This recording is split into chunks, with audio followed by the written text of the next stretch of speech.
Matt Lewis. Matt Lewis. Matt Lewis. Matt Lewis. Matt Lewis with the Daily Beast. He's their senior columnist. Friend of mine and friend of America.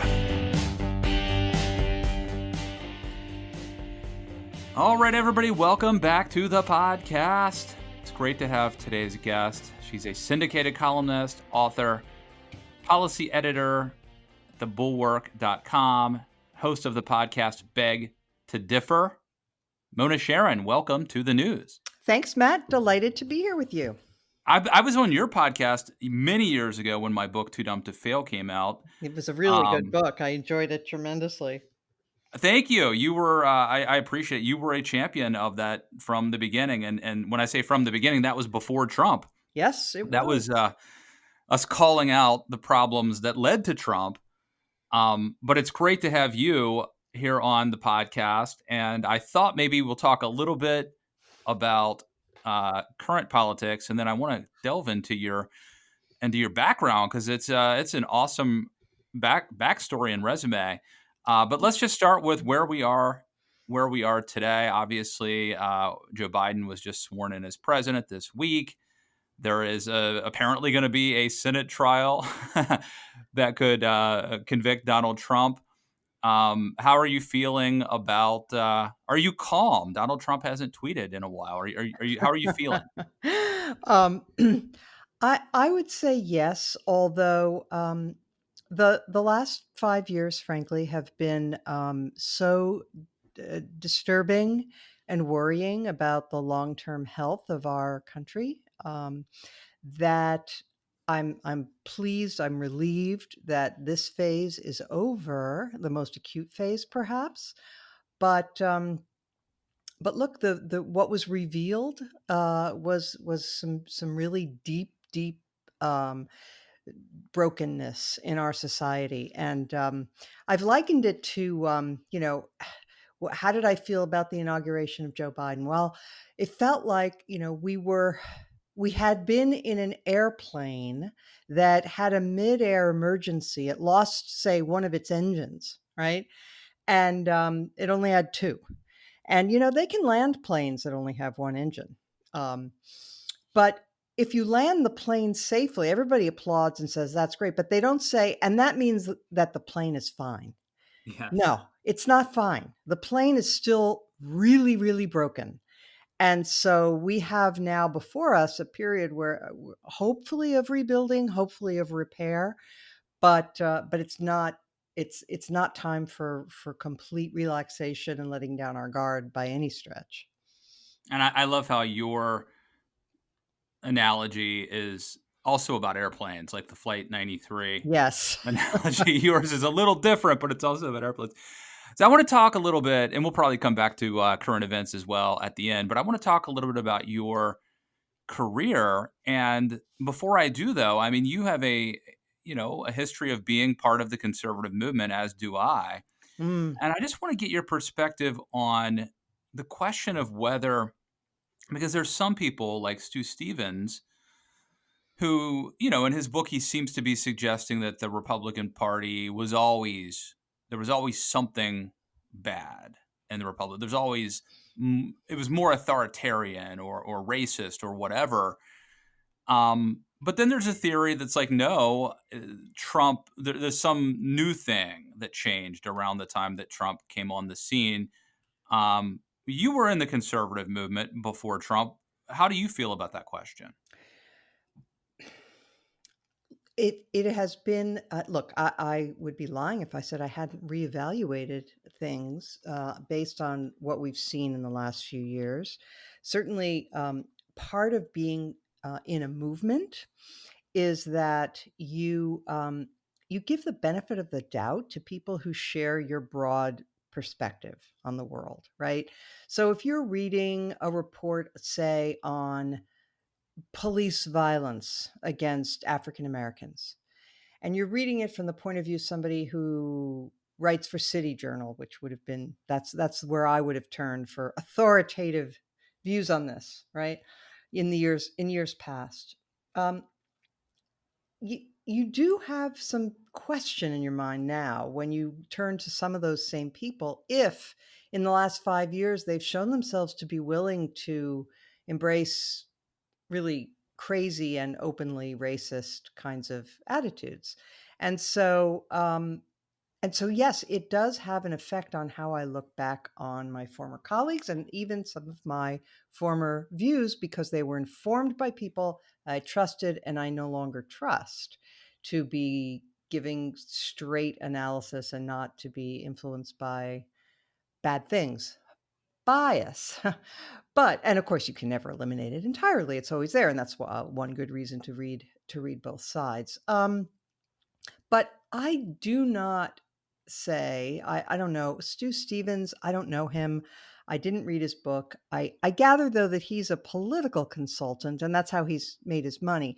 You and I were not consultants. We were intellectuals. We were people who read, about ideas. And certainly, um, nothing that has happened in the last 5 years has changed my views on things like the importance of markets, the wisdom of the founders, the importance of individual rights, and hostility to mob action. That one of the great geniuses of our system is that it allows the people a voice, but it doesn't allow majorities to oppress minorities. Now, I say that, and some people are going to hear it and they're going to say, "What are you talking about? This country has oppressed minorities for hundreds of years." Yes, but the when we did so, we were not living up to our founding creed, which Martin Luther King reminded us of. And because of that founding creed, he was able to call upon that in the country and get us to rise to the level that was intended. And anyway, so that's a very long answer to your question. Obviously, I've been thinking about these issues very intensely for the last few Me years. too. Yeah. Me too. And I mean, for So, me, it's like obviously there were people, because you and I are here, who we listened to what Reagan said and really believed it. And we thought pretty much, look, I always knew there were a small percentage of cranks and weirdos on the fringe of both parties, yeah. including the right. But I thought most conservatives, even pretty hardcore people who were more um, hardcore than I was, at least in terms of temperament, I thought, well, they really, but push comes to shove, they care deeply about the Constitution and the rule of law Yeah. and things like that. And apparently they don't. So it Right. makes me Or wonder, even like, truth, Matt, or even yeah, truth. totally. And when we preached all this stuff about moral relativism and things like that. But it makes me wonder, like, was I naive? Was I a bad judge of character? Was I easily duped? Because I mean, this is something we may be wrestling with for a long time, Yeah. just from a personal standpoint. Absolutely. And I don't know about you, but I mean, it's had a very, very marked effect on my life personally, because I've lost friends and have strained relations with certain relatives. And it's been a very, very difficult time. Very difficult. Yeah. Well, I'm looking at your Wikipedia page. Now, Wikipedia is not always correct, but it's pretty good. So you tell me if I'm wrong, but it says that you wrote for National Review magazine. Hmm. You were an editorial assistant. That's true. Later joined the staff of First Lady Nancy Reagan as speechwriter. Correct. Did not know that. And worked for President Ronald Reagan's staff and the White House Office of Public Liaison and in the Office of Communications. Uh, Pretty awesome stuff. So you must have known Bill Buckley. You must have obviously known Nancy Reagan. We could do a whole show on that, but just Yeah. Bill Buckley was what my was that like? mentor. Oh, he was my hero, first of all. When I was in high school, I was, sneaking off to the library all the time to read his books and read his newspaper columns. I was first attracted to him because he used words that I didn't know, and I was really interested in people who can use the English language so deftly.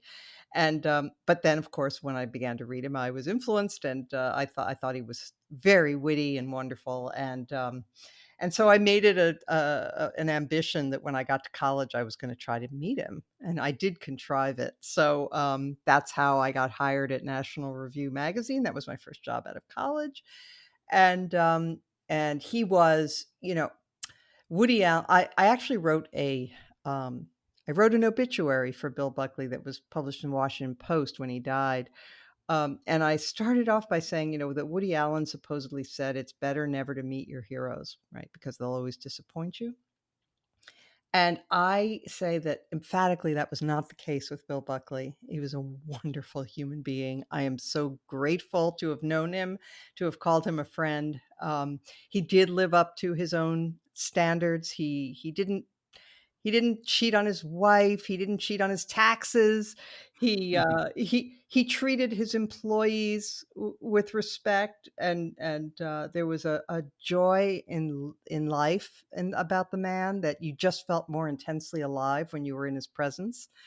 So I cannot really say enough good things about him. He was human, of course. He had flaws. We all do, but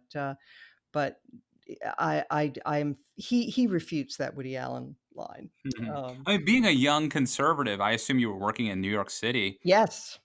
for Bill Buckley. I mean, nowadays there's so many more ways to break into the business. Right. Like I started blogging at Human Events, and then I got hired at townhall.com.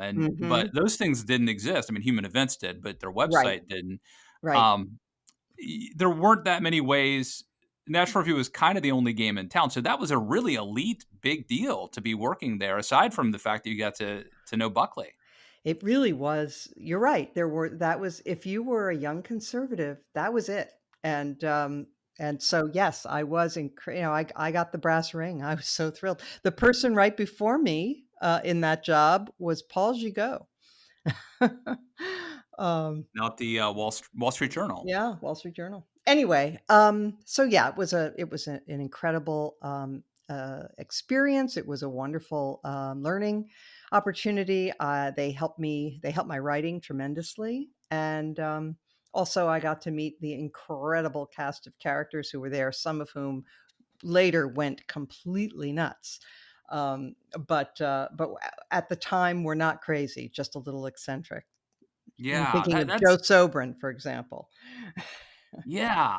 Yeah. It's got to be. I was just listening to my friend Jamie Weinstein's podcast with JVL, Jonathan V. Last, and they My got onto colleague this. at the Bulwark. Right. And they got onto this question about, do people go crazy, or were they always crazy? Yeah.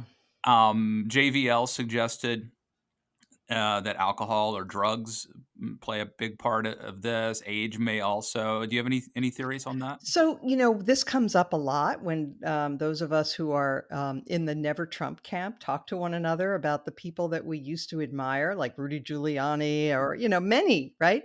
The list is endless. And so, more than once people have floated the idea, well, maybe there's mental illness. My husband referred to the fact that, you remember Sandy Berger, who worked for the Clinton administration and got into trouble because he tried to steal documents from the National Archives. Well, that was weird behavior, right? For somebody who was a former national security advisor. It turns out that he had a brain tumor. And this can obviously affect your judgment. Anyway, the point of the story is that we who are trying to make sense of how other people have wound up in the places that they have, it comes up, well, maybe they really have like some kind of physical problem. Maybe they have a brain tumor. Maybe they have really lost their minds and are suffering from some brain problem. But the fact is, there are so many of them, Matt, that they can't all have brain tumors. I mean, it's disproportionately hitting the right all of a sudden, too. Yes, yes. It's like an infectious disease. It's almost like a virus. Like a virus. Sweeping, Yeah. Totally. Okay, so then you went and you worked for Nancy Reagan. Yep, got a law degree in between, but yes. Okay. Why leave? You're at this dream job at National Review. Was it tempting to just stay? No, because partly because the job that I was in was designed to be short term, right?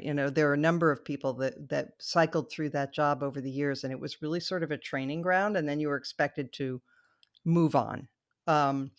So there really wasn't any place. It was a very small outfit. There was really no place to rise to at National Review. So unless some unfortunate incident were to correct. befall Yeah. Richard Brookhiser. Right, And right, right. then Actually, Rick, who's still a good friend, he was the exception to the rule because he was being groomed to become Bill's successor for a while, but that didn't work out. But in any event, most of the young people who came and went at that as editorial assistant job, understood that it was like a 2-year commitment.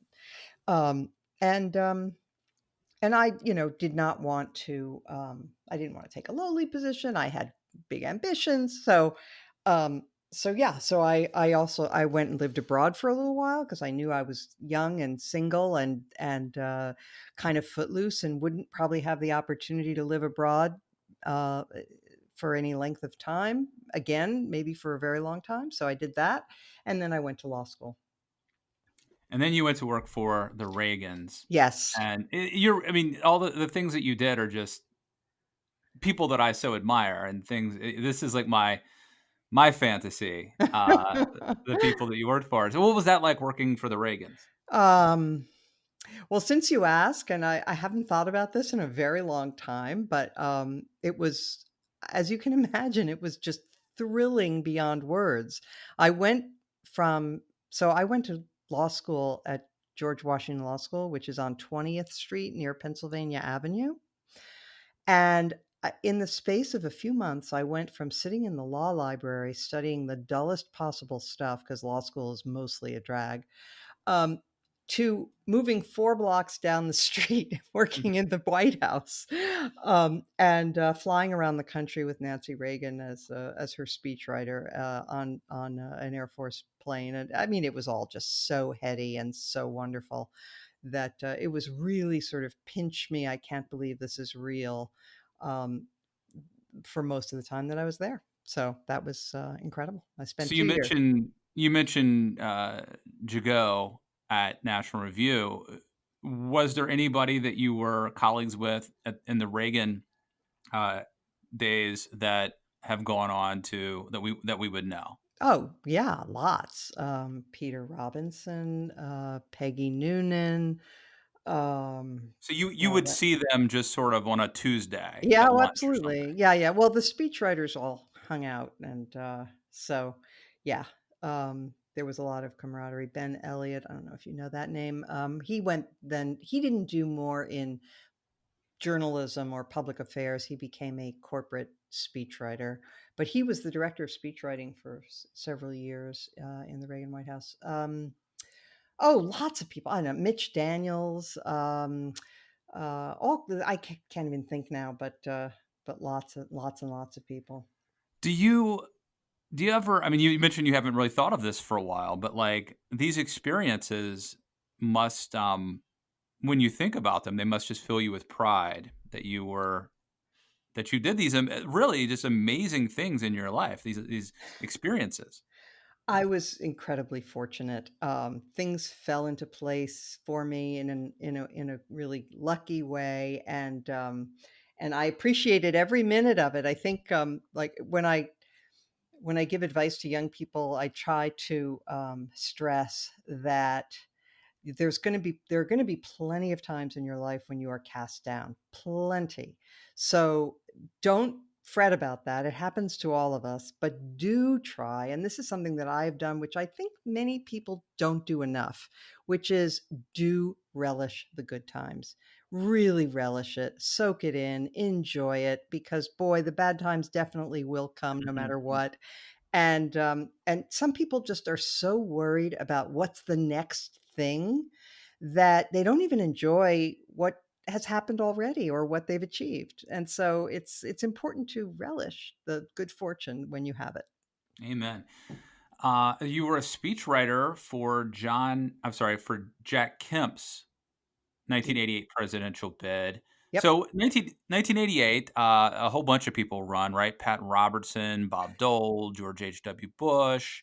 It's a big field. Did Steve Forbes Yes. run that year maybe too? It He was might have. a Yes. lot of people. Yes. But Jack Kemp is the person that a lot of people felt like should have been Reagan's running mate in 1980, or someone like Paul Laxalt or Jack Kemp, that the Reagan Revolution would have continued instead of bringing in to the Bushes, who had been more moderate. And Jack Kemp also, of course, was like famous for being optimistic and a compassionate conservative, but did not perform that well as had been hoped. He No. later went on to be Dole's running mate. But what was that like? Well, I we better get to some of the negative stuff soon, Matt. I'm going to sound like Pollyanna here. I loved Jack.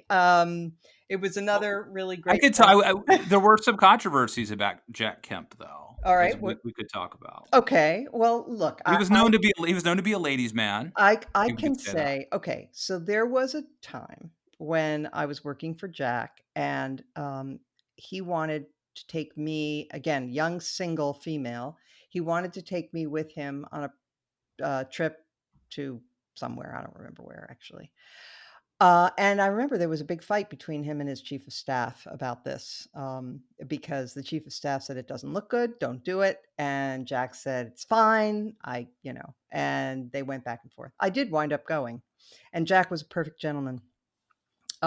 So I know there are rumors. I never heard. I never had any inkling of that at all. And don't know anybody who has said that they were ever sexually harassed or in any way by Jack. So that's all I know. And I, I mean, and he was wonderful with his kids, who he had a great relationship with, and his wife. And anyway, so that's Jack. I got to know Newt Gingrich then too, during that phase of my life. And I was less impressed with Newt. I thought he was a weird dude, even then.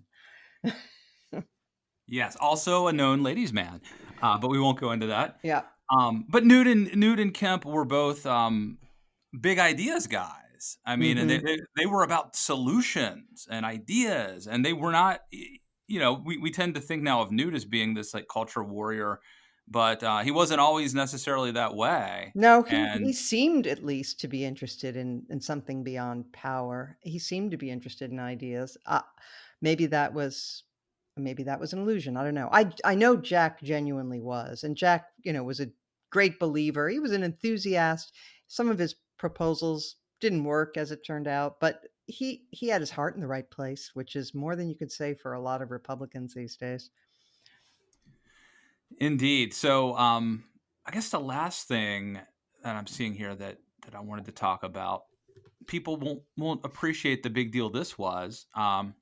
It says you are a regular weekly commentator on CNN's The Capitol Gang. Oh, yeah. That would have been a huge deal back then. You were probably just recognized on the streets of DC every day, I would think. Yes. And not just on the streets of DC, but all over the place, because it was there were about, in those days, we had the three major networks. There was PBS, and there was basically, there were some smaller cable networks like CNBC, which did the business stuff, and other things. And then there was CNN. There was no Fox. And so if you were on one of those shows, yeah, I mean, it was an incredibly, it was a perch that was enviable. And I was on for 6 years, and it was not all roses, I can tell you. It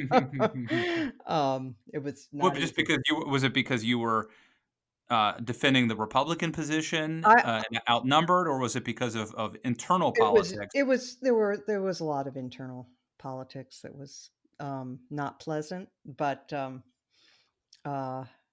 anyway, but it was a good experience too. Yeah. It must have been amazing back then. I can tell you now that you could do a lot of TV hits and nobody would ever recognize you or even tweet about it. Not you specifically, just anybody. Anyone, no, because there's so many outlets. It's true. I mean, I have, in the intervening years, of course, sometimes I've shown up at CNN, to do hits on CNN, and the building is so familiar to me because I used to be there every week for 6 years. And nobody knows who I am. Nobody knows that I was ever at CNN. They're all like, "Oh, come right through here. This is where the green room is." And I say, "Thank you very much." And they have no idea because, as you know, the people who work in television tend to be in their 20s. Yeah. And And by so the way, be nice to them too. Because this is advice for the listeners, because I could tell you numerous occasions where there are people who started off as like, the person who greets you at the door and hooks the lav mic up to your Mhm, lapel, who mhm. like 3 years later are basically, The an producer. executive producer Yeah. deciding who comes on a primetime show. Right, right, right. Um, but, uh, but yeah, So, so well, that leads me to a question, which is this. Okay, so we've recounted not just the really cool resume, but like working in National Review in the 1970s or 80s would have been a bigger deal than working there now. Mhm, It just is. mhm. And, working in the Reagan White House would have been a much better thing than, say, working in the Trump White House. Um, and being on cable news weekly on a top show would have been a bigger deal, like I say, in the 90s than it would be now. So, I mean, you were, you know, among a very elite select number of conservative intellectuals and commentators. So now your And then question is, what the hell happened? no, no, no, no, no, no. You no, my question is, you're a big deal. We're both let's be honest, we're both minor celebrities on this show. I mean, we're A-list in the political world, I'm not at the George Clooney level, but, in politics, we're both big deals. But that's not my question. My question is this: in the conservative movement, because you spoke in 2018 at CPAC Yes, I did. and you were booed and Yep. jeered by the audience. Now, I should also note the world is fickle. I remember when Tucker Carlson was booed at CPAC, so you never know what the future may hold. That's true. But but to be someone who worked for Reagan and now these people at the CPAC are booing you Yeah, must be annoying. for Annoying and criticizing Trump and for criticizing, Roy Moore. But, the people who were booing, and it wasn't the whole audience, probably about a good 45% of it, um, but they were passionate. They believed firmly that what I was saying was not true, okay? It was the fake news media that had said these bad things about their side. They believed it passionately and they were angry. And that is the state of the conservative base today, misled and furious. And it's something that we have not seen the end of, and that is probably one of our biggest challenges going forward. I don't know about you, Matt, but for me, the divorce from the Republican Party is final.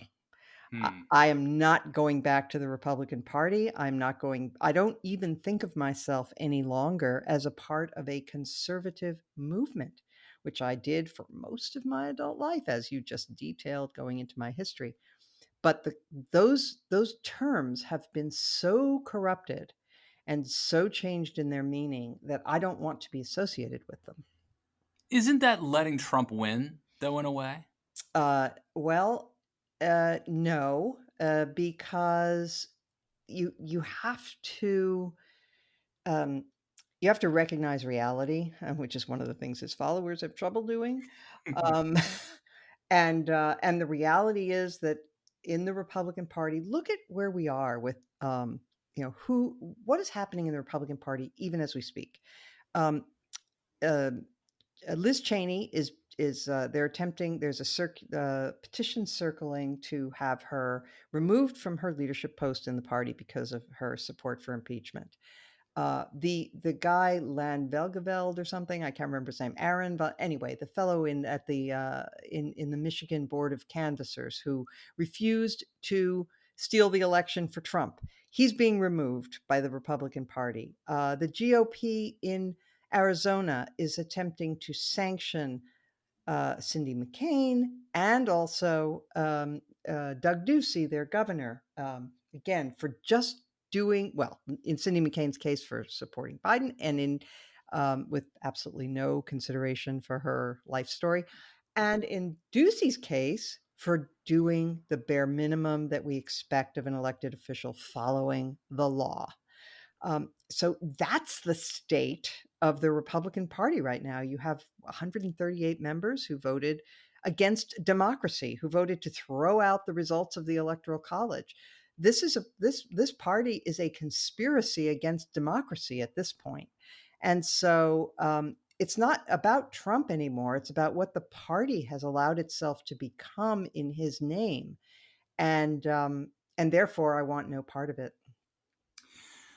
Well, I'm totally with you on the Republican Party part in the sense that I've never considered myself a partisan anyway, per se, at least not in decades. But the conservative thing's harder for me.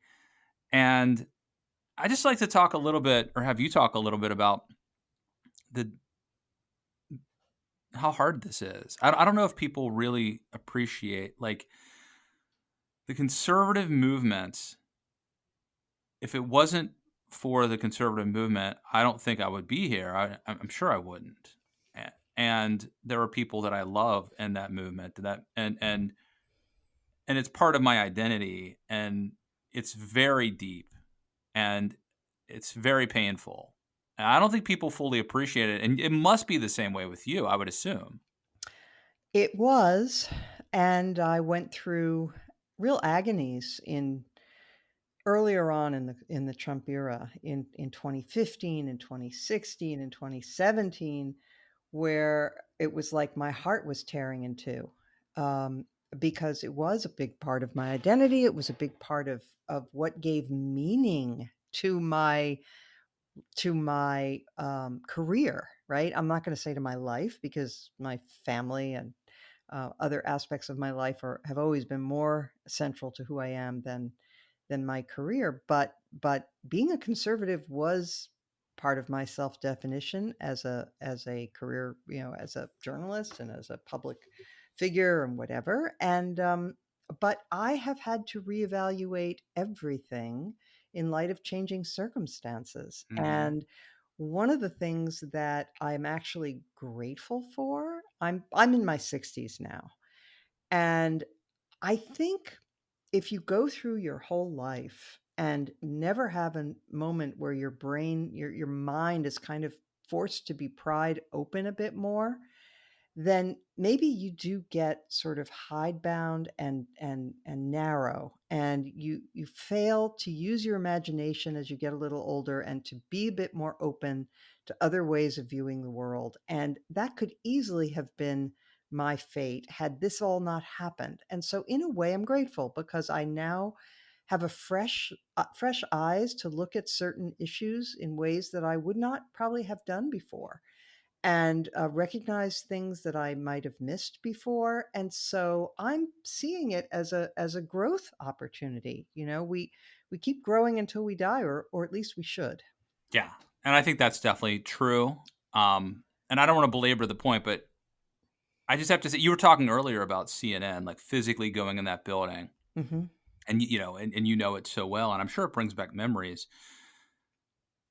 It's funny, people always talk about these Georgetown cocktail parties that supposedly turn conservatives into moderates or into squishes, but Yeah, right. for me, I'm thinking about the Human Events cocktail party before the Bob Novak event that I used to go to and that I miss going to. I'm thinking Mm-hmm. about going into the Heritage Foundation, just the building, with the way it smells, the way it looks. Mm-hmm. I'm thinking about, there's Brent Bozell, there's, the same, whatever, like, these people who have been my friends, or not Brent Bozell specifically, but that's a big, big deal, and to give up. I mean, this was like a family, It was. actually. It was like a home. Yeah. Yeah. And you said, we're minor celebrities, but only within a certain world, right? Yeah. Only within the right of center world. People to the left well, actually, I have found out how many people to the left do know who I am since I've since I've been anti-Trump, because I hear from them, they write to me and they say things on Twitter like, "I can't believe I'm agreeing with a Mona Charen Yeah. article." I've Um, also discovered that a lot of people on the left are really decent, good people, which I Absolutely. didn't which I didn't actually know until this. Right. Well, I'll say another thing about this whole anti-Trump moment and what it has potentially done that's good, not just for me personally, but for the country. And that is that, if I've been forced to have my mind opened a little bit on some issues and been more willing to hear out people on the left, I've definitely been gratified by how many people on the left have said, I never would have given you 2 minutes in the past. I never would have even considered your point of view, but because of this, I am listening, and it's changed my attitude. I've become less doctrinaire.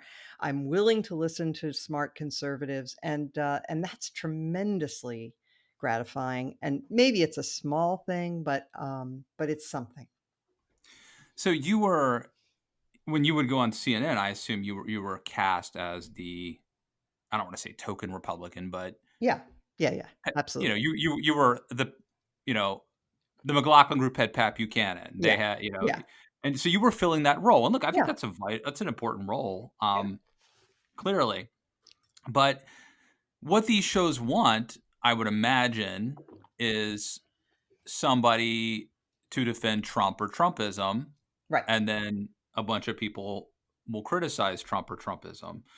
Um, and then on Fox, it's reversed, right? Four people will Mhm. defend Trump and Trumpism, and one One person person. critiques it. That's right.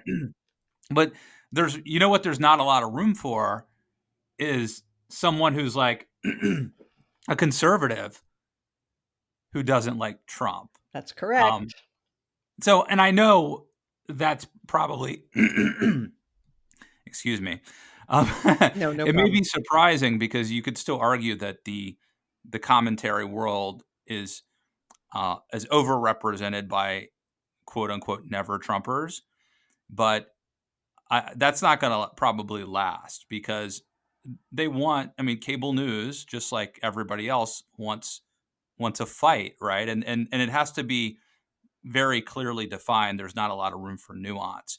So that has to make it challenging for you. Well, I've had plenty of opportunities to be on TV, and it's not the big goal of my life at this stage.